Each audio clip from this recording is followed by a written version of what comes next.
1년 전 오늘 파렴치한 종북 반국가 세력들을 일거에 척결하고 자유 헌정 질서를 지키기 위해 비상계엄을 선포합니다.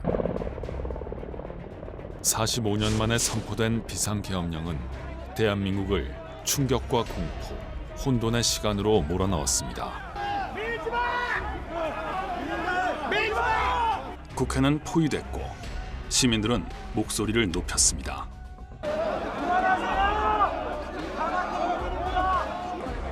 가까스로 비상계엄은 저지됐지만 190인 중 찬성 121으로서 비상계엄 해제 요구 결의안은 가결되었음을 선포합니다. 정치적 대립과 양극화가 남긴 파열음은 우리 헌정사에 또 한 번 깊은 상흔을 남겼습니다. 전 아직까지도 그 계엄 당일에 내가 뭘 했는지, 어떻게 거길 갔는지, 어떻게 집에 돌아왔는지 이런 것들이 하나하나 생생하게 기억이 납니다.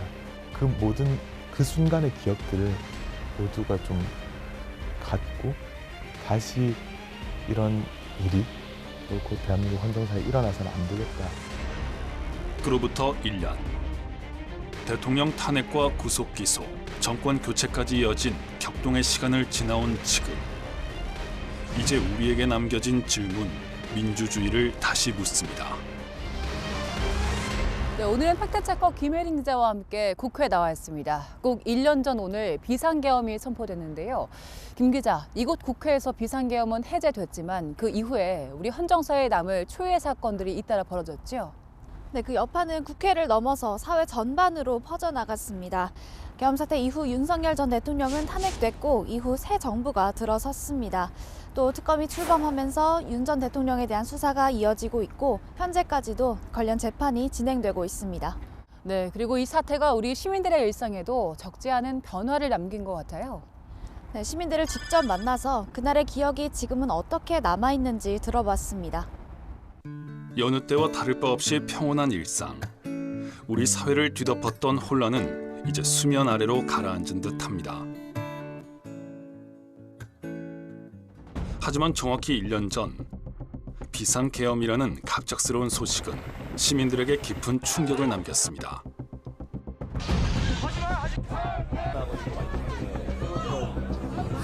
뭐 저하고 같은 생각이 많았을 것 같아요. 놀래고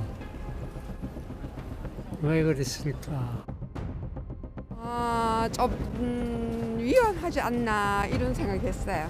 혹시나 또 무슨 일이 생길까 싶어서 조금 걱정했어요.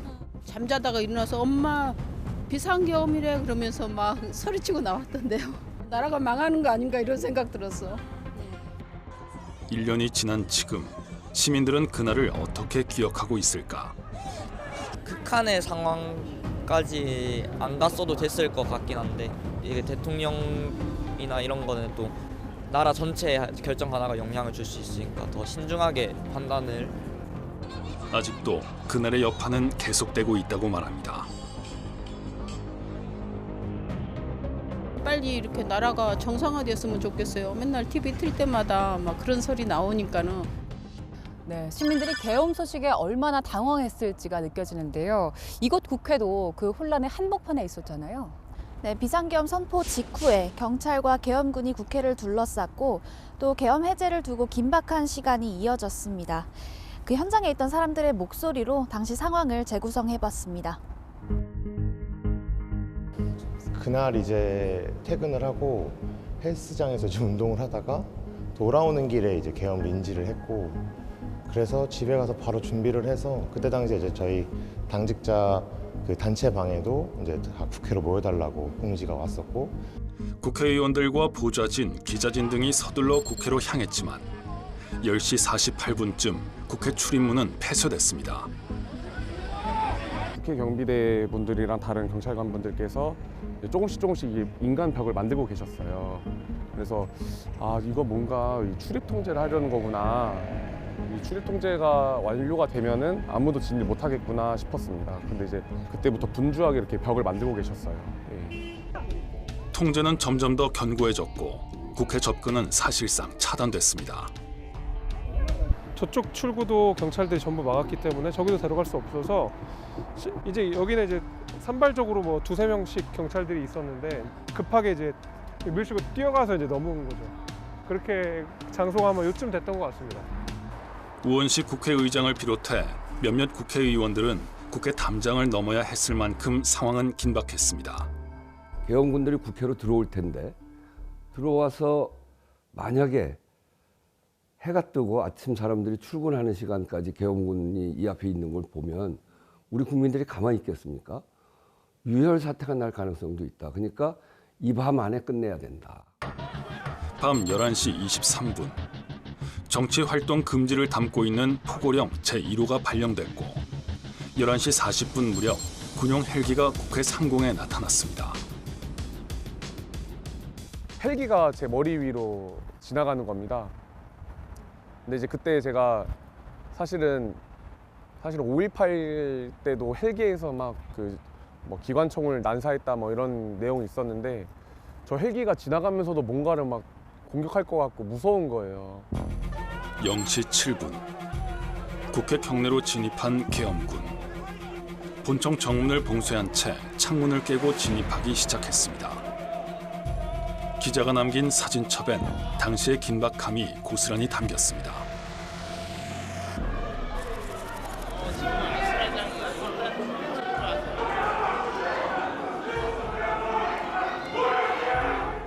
국회 직원과 기자들, 카메라가 뒤엉킨 채 경랑의 소용돌이 그 한가운데에 있었던 겁니다. 그날 돌이키면 사실 무서웠어요. 되게 무서웠어요. 왜냐면 군인들이 그때 당시만 하더라도 진짜로 총으로 쏠 수 있다고 생각을 했으니까. 비상계엄 논의를 위한 본회의가 열린 새벽 1시까지 본청 내부 곳곳에서는 대치가 계속됐습니다. 그리고 나왔는데 저쪽 이제 예결위 회장 오른쪽에서 이제 군인들이 약간 쏟아져 내려오고 있었어요. 그래서 최초로 발견한 사람들이 일단 1차적으로 막았고 저희 막 뛰어가가지고 그쪽에서 군인들이 못 오게 좀 저지를 했죠. 군인들 표정이 굉장히 묘했어요. 자기들도 뭘 하고 있는지 제대로 모르는 것 같은 그런 표정이 있었고 보좌진들은 또 겁에 굉장히 들려있는 그러면서도 또 되게 결연한 그런 얼굴들이 되게 기억에 많이 남죠. 국회 앞에는 한달음에 달려간 시민들이 모여들었습니다. 막으면은 뚫어주고 지켜줘야지 라는 생각 때문에 가서 우리가 쓸모가 없으면은 이미 다 들어가 있게 되면은 가서 우리 목소리라도 내야지 그런 생각 때문에 바로 택시를 타고 가게 됐습니다. 시민들은 밤새 국회 앞을 지키며 한 목소리를 냈습니다.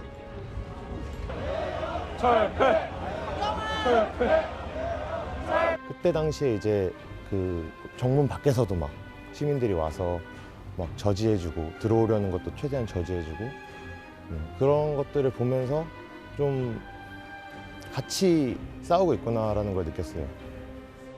12월 4일 1시 1분 재석 의원 190명 전원 찬성으로 비상계엄 해제 요구 결의안이 가결됐습니다. 절차가 조금이라도 빈틈이 있으면 그 틈을 타고 들어와서 비상계엄 해제 결의를 무효화하는 그렇게 했을 거예요. 받아들이지 않았을 거라고 생각해요. 그런 점에서 절차를 제대로 잘 지키는 것 그것이 이번 그 비상계엄 해제하는 과정의 첫 번째 원칙이었죠. 하지만 2차, 3차 계엄이 있을 수도 있다는 우려에 긴장을 놓을 순 없었습니다. 만약 2차, 3차가 있다면은 그냥 인간 벽으로는 막을 수가 없다. 그래서 저희가 모든 테이블과 의자들을 원내대표실에 있는 모든 그것들을 다 이제 외벽을 쌓아가지고 본청을 막았던 기억이 있습니다. 새벽 2시 1분 국회의장은 윤 전 대통령에게 계엄 해제 요구 통지를 보냈고 4시 26분 윤 전 대통령의 생중계 담화가 이어졌습니다. 이어 열린 국무회의에서 계엄 해제안이 의결되며 비상계엄 상황은 6시간 만에 해제됐습니다. 혼란의 한복판에서도 시민들은 폭력이 아닌 질서와 평화를 지켰습니다. 군대를 동원하고 군헬기를 동원하고 탱크를 동원했을지라도 여기에 저항하는 시민들은 평화로운 방식으로 했다라는 것이 되게 멋있는 어떤 지점이라고 생각을 해요. 당시 현장에 있던 사람들뿐만 아니라 상황을 주시하던 모든 이들에게 길고 막막하게 느껴진 시간이었습니다. 집에 있는 애기랑 애기 엄마 생각이 많이 났죠. 그래서 이제 표결 직전이나 표결 이후에 잡혀갈 텐데 뭐라고 해야 되나 막 그래서 뭐 메시지로는 계속 우리 와이프한테 걱정하지 마 이렇게 했는데 마음이 착잡했죠. 계엄이 해제된 이후 전국은 숨가쁘게 돌아갔죠. 네, 열흘 뒤 국회에선 탄핵소추안이 가결됐고 헌법재판소의 시간이 이어졌습니다. 국회 측은 비상계엄이 요건을 갖추지 못했다는 등 5가지 사유를 제시했는데 현재는 지난 4월 4일 재판관 8명 전원 일치로 5가지 사유를 모두 인정했습니다. 네, 그렇게 헌법재판소의 결정으로 윤석열 전 대통령은 탄핵됐지만 지금도 형사적 책임을 묻는 절차는 계속 이어지고 있지요. 네, 이후 내란 외환 특검과 그리고 김건희 특검, 순직해병 특검 등이 수사에 착수했고 윤 전 대통령에 대한 기소가 이어졌습니다. 지금까지 재판 상황을 정리해봤습니다. 지난 1월 현직 대통령으로서는 헌정사상 처음으로 구속 기소된 윤석열 전 대통령. 북한 문란을 목적으로 폭동을 일으킨 혐의를 받고 있습니다. 계엄군과 경찰을 동원해 국회를 봉쇄하고 비상계엄 해제 의결을 방해한 혐의도 있습니다. 그 특전사가 그 계엄 해제될 때까지는 경로에 도착한 사람이 한 100명 정도밖에 안 됐어요. 나중에 끝물에 이제 좀 들어왔지. 결국은 어떤 그 공공의 질서 유지라는 거 위해서 재판부는 늦어도 내년 1월에는 재판을 마무리한다는 방침입니다. 내란 특검은 지난 7월 윤 전 대통령을 추가 기소했습니다. 올해 1월 대통령 경호처를 동원해 고위공직자 범죄수사처의 체포영장 집행을 막도록 한 특수공무집행 방해 혐의입니다.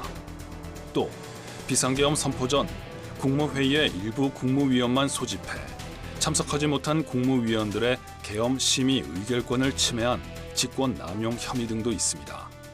이걸 막상 해보면 별거 아니야, 아무것도 아니야, 이런 유의 말씀도 하셨고 그 자리에 가서 계엄이라는 두 글자 듣고 저 상황이 된 거니까요. 그러니까 국민들께도 송구하고 저 상황이었을 줄 알았으면 당연히 안 갔어야죠. 윤 전 대통령은 지난해 10월 평양의 무인기를 침투시키게 한 혐의로도 지난달 재판에 넘겨졌습니다. 국가통수권자인 대통령과 국방장관이 비상계엄 여건 조성을 목적으로 남북 군사 대치 상황을 이용하려 한 행위는 국민 안전의 위험을 초래할 수 있는 결코 용납할 수 없는 행위입니다. 윤석열 전 대통령 형사재판이 여러 건 진행 중이라 관련 혐의도 쟁점도 복잡한데요. 특검이 내란 혐의 이외에 다른 혐의도 수사하고 있죠. 네, 최상병 순직 사건과 관련해 해병대 수사단의 수사 결과를 변경하려 외압을 행사한 혐의로도 지난달 기소됐습니다. 또 특검은 김건희 씨의 뇌물 혐의와 관련해서 윤 전 대통령과의 공모 가능성을 들여다보고 있습니다. 윤 전 대통령은 비상계엄으로 인한 정신적 손해를 배상하라며 시민들이 제기한 손해배상 소송 등 어떤 민사재판에도 연루돼 있기도 합니다. 네, 이렇게 사법 절차를 통해 형사적 책임을 묻는 것 외에 공직사회에 대한 조사도 시작됐죠. 네, 김민석 국무총리는 내란에 참여하거나 협조한 공직자들에 대한 조사 필요성을 언급하면서 헌법 존중 정부혁신 TF 설치를 건의했고 내란에 가담한 사람이 승진 명부에 이름을 올리게 되는 등의 문제도 제기되고 결국은 이것이 공직 내부에서 헌법 가치를 훼손하는 것이 아니냐 하는 지적이 있고 이재명 대통령은 당연히 해야 할 일이라고 말했습니다. 하지만 야권에서는 거세게 반발하고 있습니다. 존경하는 국민 여러분 그리고 언론인 여러분, 정말 나라가 미쳐 돌아가고 있다는 표현이 딱 맞습니다. 국가 해체 프로젝트가 가동 중입니다. 비상계엄 사태와 탄핵을 거치면서 새 정부가 들어섰지만 시간이 흐른 지금도 당시 빚어진 갈등이 완전히 봉합된 건 아닙니다. 네, 지난 1년 동안 많은 일들을 겪으면서 우리 사회의 정치적 또 이념적 대립이 깊어졌잖아요. 이 갈등을 잘 풀어가는 게 우리의 중요한 숙제인 것 같습니다. 네, 그동안의 경험에서 우리가 무엇을 배웠을지 그리고 무엇을 바꿔야 할지 전문가들과 시민의 의견을 들어봤습니다. 비상계엄 그리고 대통령 탄핵. 일부 보수 성향 전문가와 시민들은 당시 전국이 극도로 혼란스러웠던 만큼 윤석열 전 대통령의 판단을 불가피한 선택지로 볼 여지도 있다는 신중한 해석을 덧붙입니다. 당시 계엄 전후로 해서 민주당이 국무위원들에 대해서 약 29건의 줄탄핵을 진행했습니다. 아시다시피 탄핵이 한번 걸리면 결과가 나올 때까지 해당 국무위원은 그 국정 운영에서 배제가 되죠. 그리고 이 줄탄핵 대부분이 기각됐습니다. 바꿔 말하면 줄탄핵 대부분이 충분한 근거나 당위성이 부족했다는 얘기죠. 이유를 떠나 계엄 자체가 적절한 대응이 아니었다는 데에는 많은 이들이 공감하고 있습니다. 그런 방법으로 이런 사태를 해결하고자 하는 이 전국을 돌파하고자 시도했다는 것 자체가 이런 위헌적인 발상 자체가 이것은 다시는 있어서는 안 된다 생각이 되고 보수 성향을 자처하는 정현호 씨도 이 점에선 의견이 다르지 않습니다. 정치의 문제인데 헌법재판소도 말했듯이 그 정치의 문제를 정치로 풀어야 될 영역이지 그것이 국민의 자유를 제한하는 그런 계엄령이라는 수단으로 발동하는 게 과연 맞았느냐, 적합하지 않았다 그렇게 해석하고 있습니다. 비상계엄이라는 극단적인 조치가 실패한 원인은 어디에 있을까?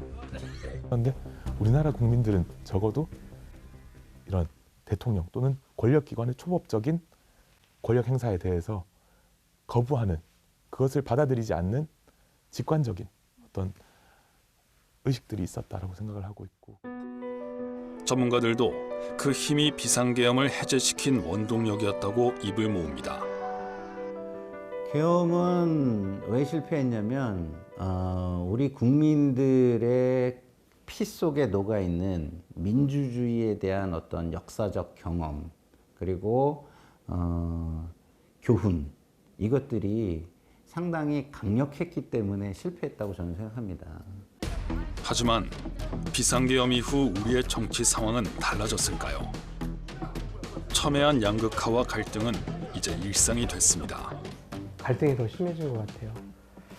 보수 세력, 진보 세력들이 양극단으로 몰려간 것 같습니다. 상대는 대화 타협의 상대가 아니고 우리가 짓누르고 없어버려야 할 대상으로, 그런 적개심이 너무나 많이 높아져서 사회의 혼란과 갈등과 분란은 훨씬 더 심해지지 않았느냐, 그런 생각이 듭니다. 헌법재판소의 탄핵 결정에 이어 계속되는 사법 절차가 마무리되면 그 결과를 새 출발의 계기로 삼아야 한다는 바람도 있습니다. 대타협의 정치를 가져올 수 있는 어떤 계기를 국민들이 기다리고 있는 상황이 아닌가, 이런 생각이 들고요. 그런 기다림에 충족을 시켜주기 위해서는 불법계엄, 내란 의혹과 관련된 부분이 아주 투명하게 국민들에게 전달이 되고 그 결과가 빠르게 결론 지어져야. 투명한 절차를 거쳐 내려진 결과에 대해 수긍하고 사법부에 대한 신뢰도 지켜가야 합니다. 우리 자신이 대한민국 국민 주권자로서 내가 소중하고 내가 고귀한 존재이기 때문에 우리 대한민국 국민들의 인권을 보장하는 최후의 보루인, 그 마지막 심판하는, 판단하는 작용을 하는 그런 사법부를 존중을 하는 것이에요. 하지만 무엇보다 상대를 대화 상대로 인정하려는 자세를 바탕으로 상호 신뢰를 쌓아가야 할 필요가 있다고 제언합니다. 신뢰를 얻으려면 잘하는 거 잘했다, 못하는 거 못했다 얘기해주고, 그리고 자꾸 이렇게 비판하고 반대하지만 말고, 왜 그 사람이 나와 다른 생각을 갖고 있지? 저 사람은 어떤 논리일까? 한번 얘기를 들어볼까? 아, 그러면 내 생각이 잘못됐을 수도 있네. 그것이 저는 민주주의라고 봐요. 상대를 인정하는 것. 결국은 이번 비상계엄 사태를 더 나은 민주사회로 발전해 나가기 위한 자양분으로 삼아야 한다는 데는 이견이 없습니다. 이 역사를 잘 정리해서 이런 말도 안 되는 역사가 재현되려고 했을 때 이것이 교훈이 돼서 막아낼 수 있는 그런 역사를 정리해야 하고 바로 세워놔야 된다. 다시 말해서 역사의 유산을 우리가 후대에 만들어서 넘겨줘야 된다. 네, 1년 전 그날의 밤은 끝났지만 여전히 우리 앞에 놓인 과제들은 많은 것 같습니다. 아직 내란 재판은 계속해서 진행 중이고 사태의 책임을 묻는 절차도 이어지고 있습니다. 무엇보다 우리 민주주의 전반의 제도와 시스템을 어떻게 보완할지에 대한 고민도 필요합니다. 다만 이번 사태를 통해서 성숙한 시민의식과 또 민주주의 가치가 다시 한번 확인됐다는 점은 분명하다고 볼 수 있습니다. 네, 민주주의를 지키는 책임은 여전히 우리 모두에게 남아있다는 걸 꼭 기억해야겠습니다. 김 기자 수고 많았습니다. 오늘 팩트 추적은 여기까지입니다. 저희는 다음 시간에도 현상 이면에 숨겨진 사실을 쫓아 시청자 여러분 목소리에 귀 기울이겠습니다. 함께해 주신 여러분 고맙습니다.